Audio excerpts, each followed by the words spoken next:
At the height of the Eisenhower years, a newly elected black congressman arrived in Washington practicing a politics of strategic moderation.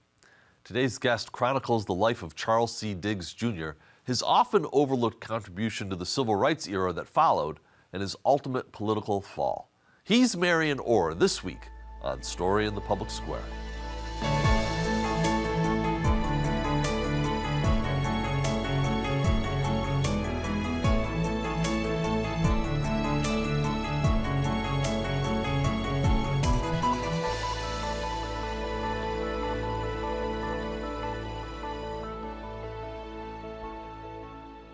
Hello and welcome to Story in the Public Square, where storytelling meets public affairs. I'm Jim Ludis from the Pell Center at Salve Regina University.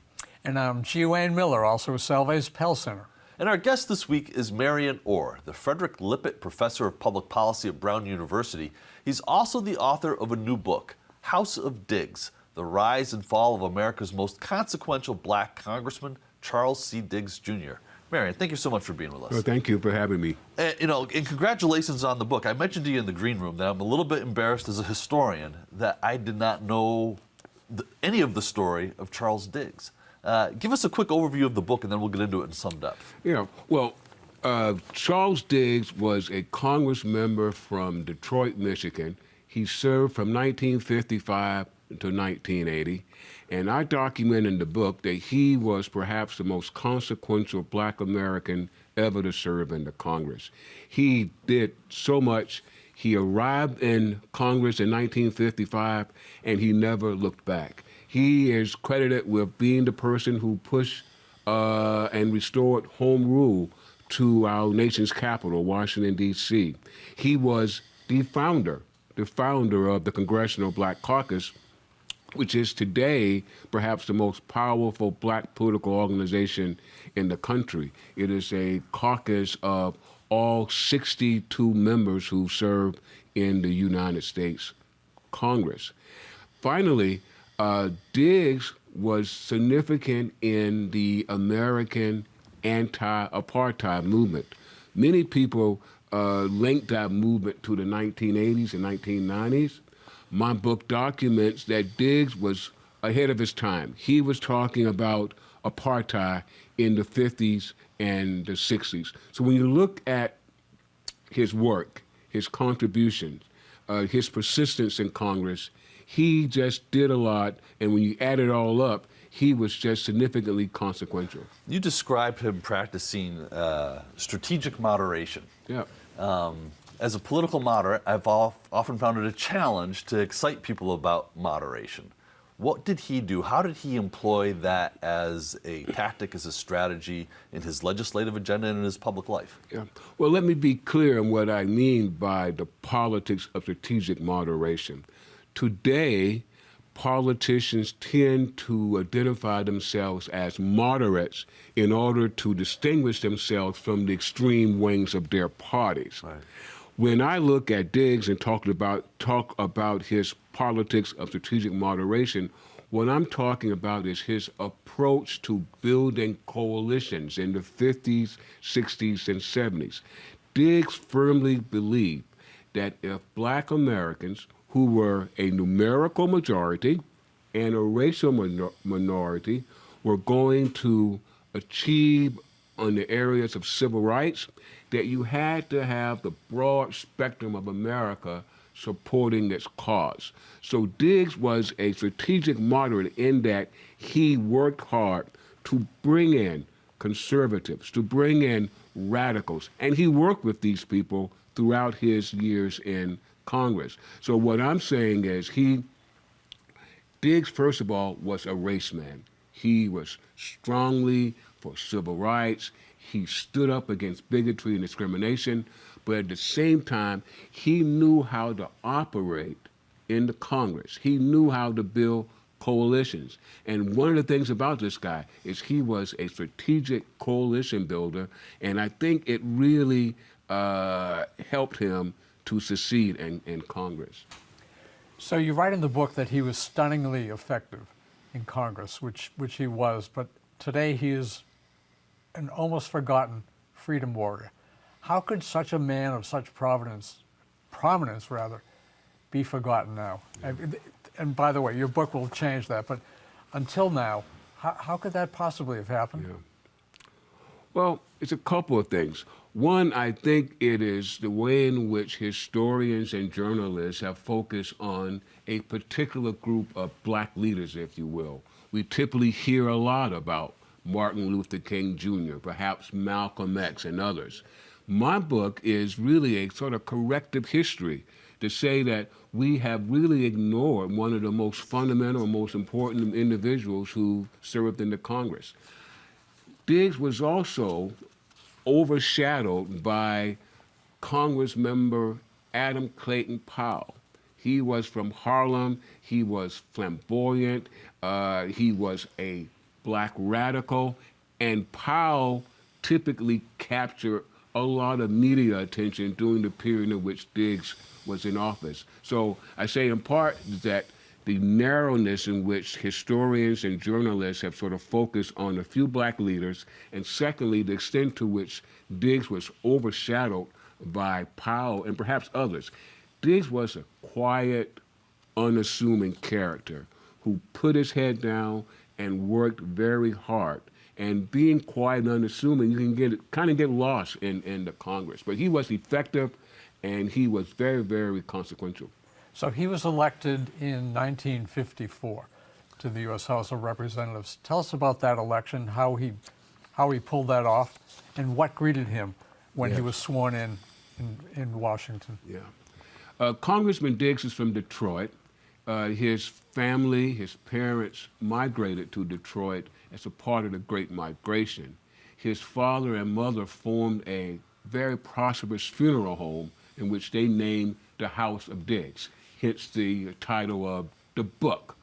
The House of Diggs Funeral Home became very, very popular in Black Detroit.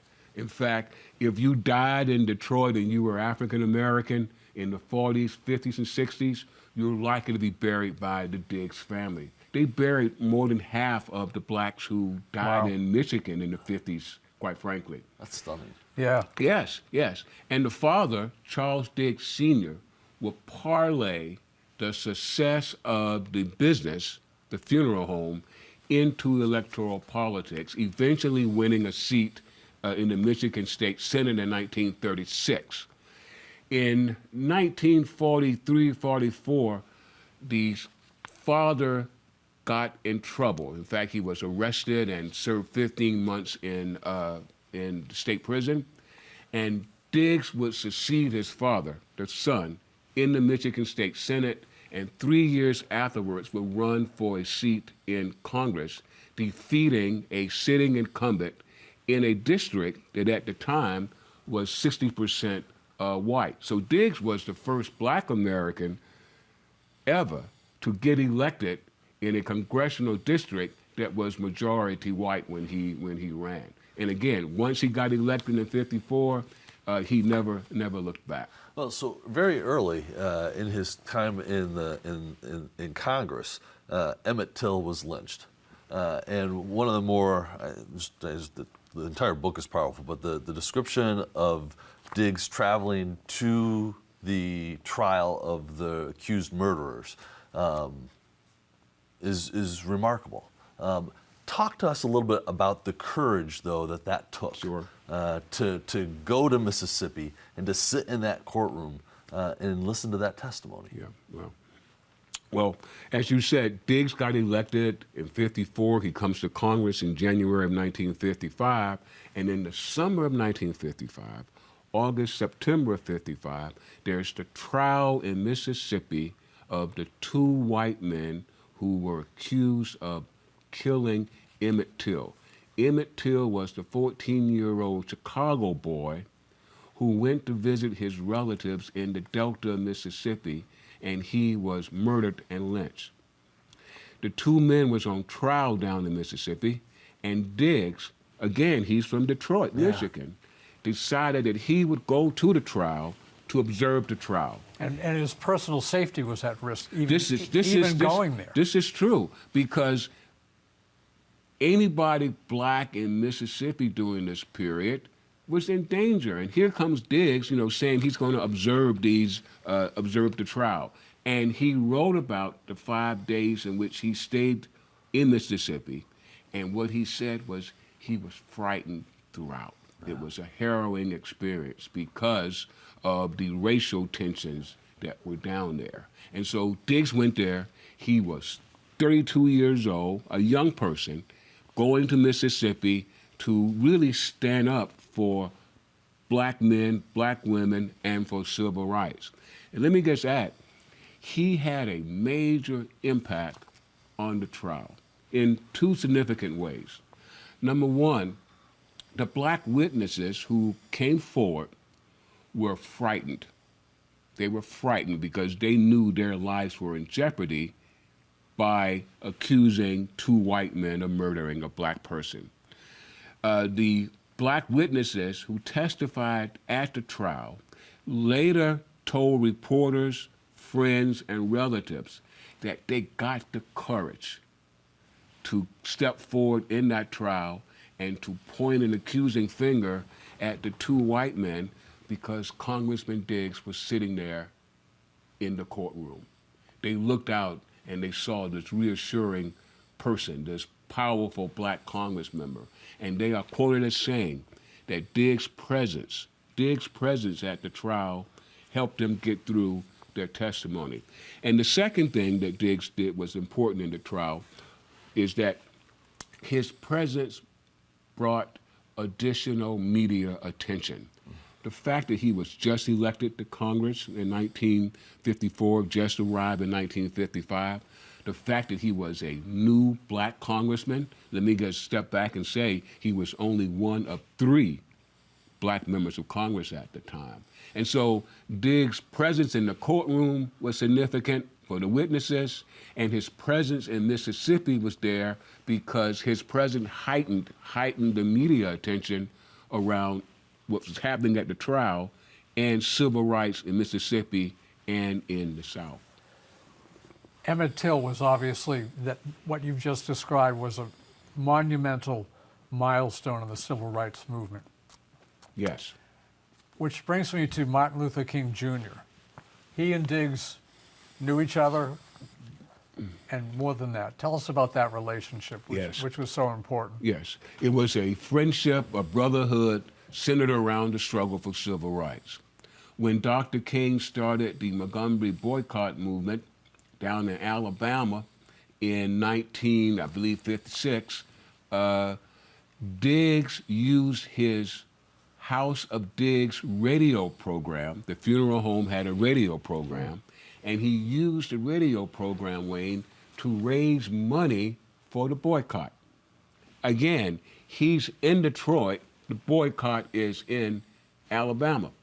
He raised $10,000 to support the boycott, and he would go down to Alabama and deliver the money directly and put it in the hands of Dr. King. That began the friendship and relationship of the 2 men. One, the son of a preacher, Dr. King, the other, the son of a funeral director. And those 2 men, Diggs and King, would work together on civil rights issues until King is assassinated in 1968. They became so close that Diggs and Dr. King began to talk to one another in first-name basis. You got letters with Diggs writing Dr. King and referring to him as Martin and Marty.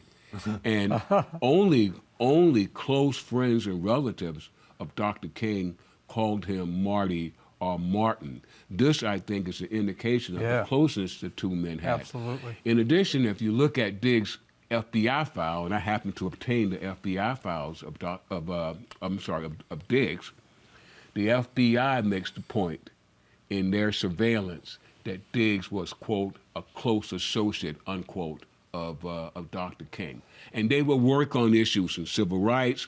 Diggs would go to Selma, Alabama in 1965 to help Dr. King with the voting rights movement down there.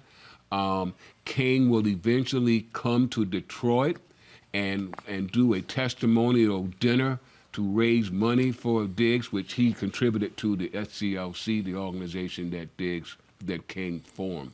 So they were, as I say in the book, brothers in the struggle, and they were close friends until Dr. King was murdered in April of 1968. How did you come to write this book? Of all the scholarship that you could undertake, why this particular life? Why this biography? Yeah.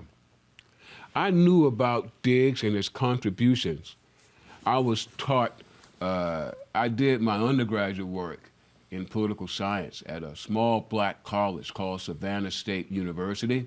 And my professor there, a man named Haynes Walton, Haynes like the t-shirt maker Haynes, and his last name was Walton. And Professor Walton taught many of the courses at Savannah State in political science. And Diggs came up often in Professor Walton's courses. So I learned about Diggs and his contributions when I was like 18 years old.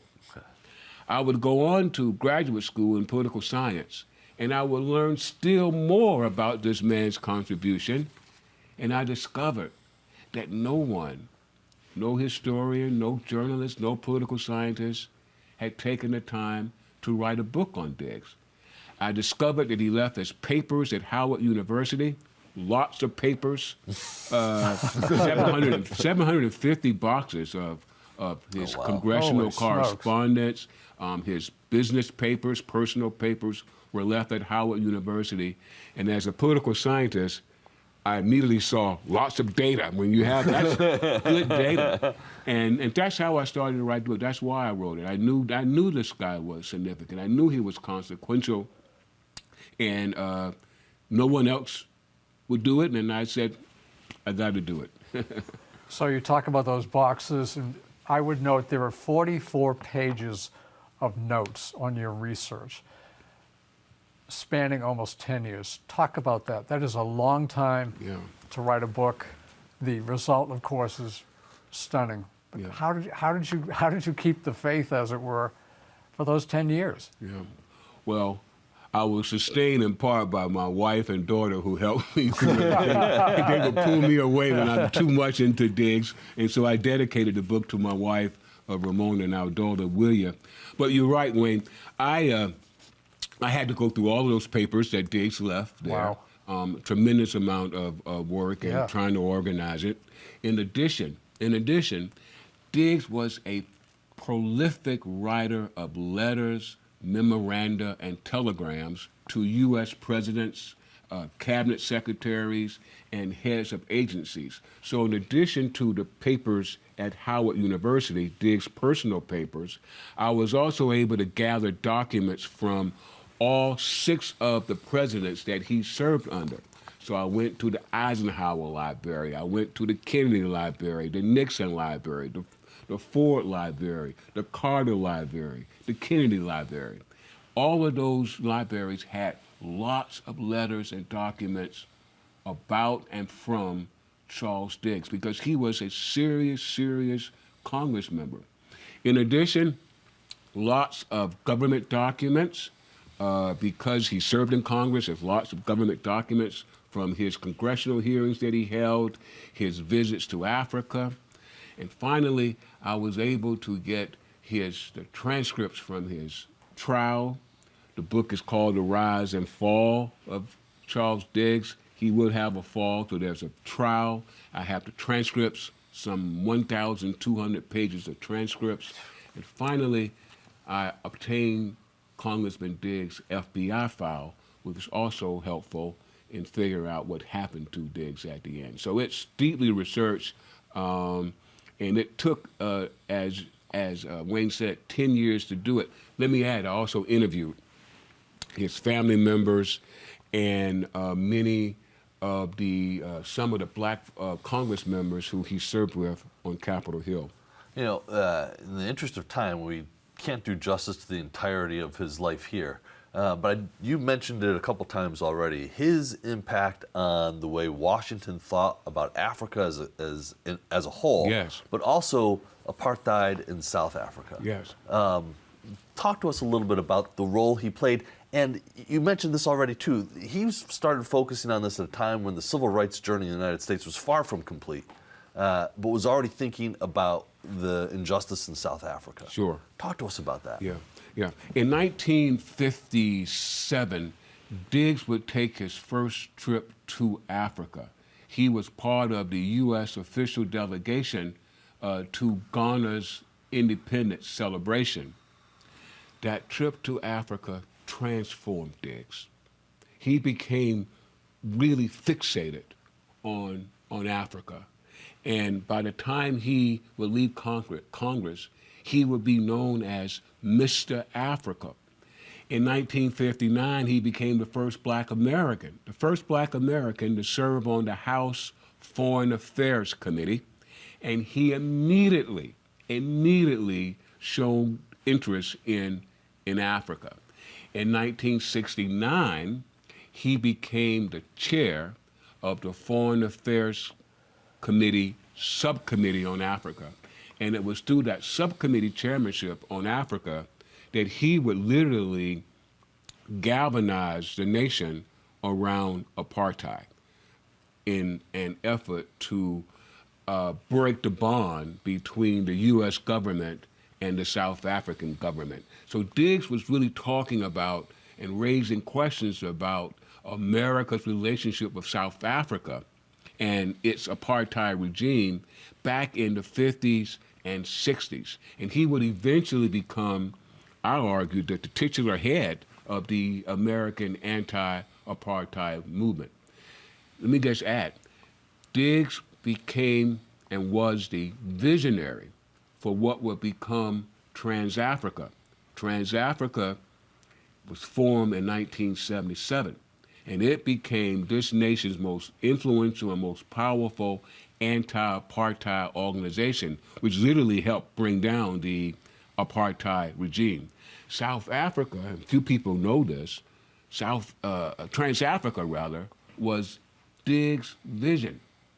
He was arguing in the 1950s that black Americans should have a lobby organization devoted to Africa the same way that American Jews had lobby groups focused on Israel. He was saying this in the 1950s, and in 1977, Trans-Africa was formed, and I documented in this book that Trans-Africa was really Diggs' idea and his vision, and he helped make it happen. When he started thinking about this in the 50s and 60s, did he see a direct relationship, though, between the Jim Crow South in the United States and apartheid? Yes, he did. And I believe Diggs and other black leaders saw the independence movement in Africa as being a sort of a symbol or a symbol of what could happen for a civil rights movement in America. So yes, he constantly connected the civil rights effort here in our country with what was happening in Africa. So we only have about a couple of minutes left, but talk about the fall of Diggs. I mean, it's almost a Shakespearean tragedy. Tell us about that. Yes. Well, Congressman Diggs will eventually spend 7 months in the federal prison. He got convicted in 1978 on a payroll kickback scheme.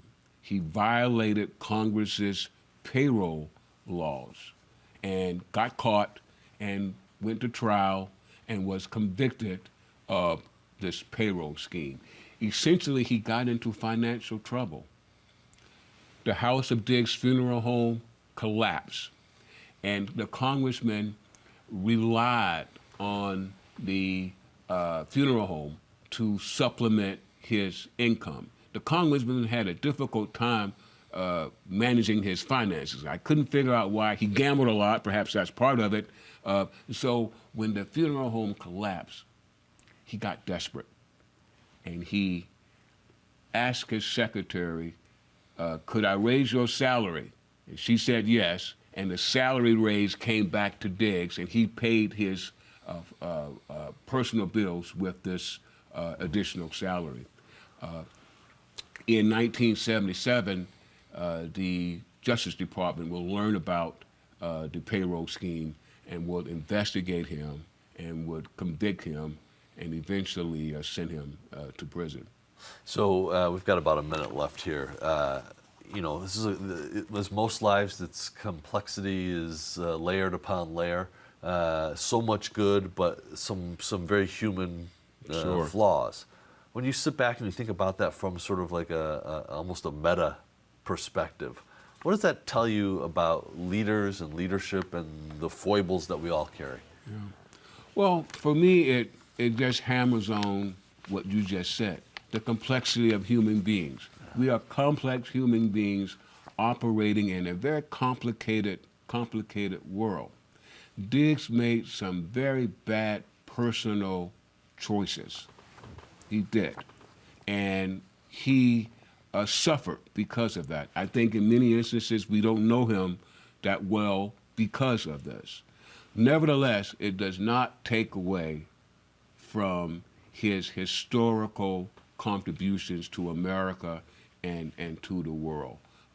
Yes, complex man, flawed man, but nevertheless a man who really loved this country, who really wanted this country to live up to its true meaning.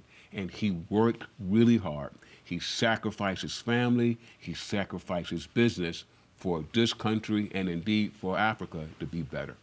Marion Orr, the book is The House of Diggs. Thank you for spending some time with us today. That is all the time we have this week, but if you want to know more about Story in the Public Square, you can find us on social media or visit selve.edu/Pell Center, where you can always catch up on previous episodes. For Wayne, I'm Jim, asking you to join us again next time for more Story in the Public Square.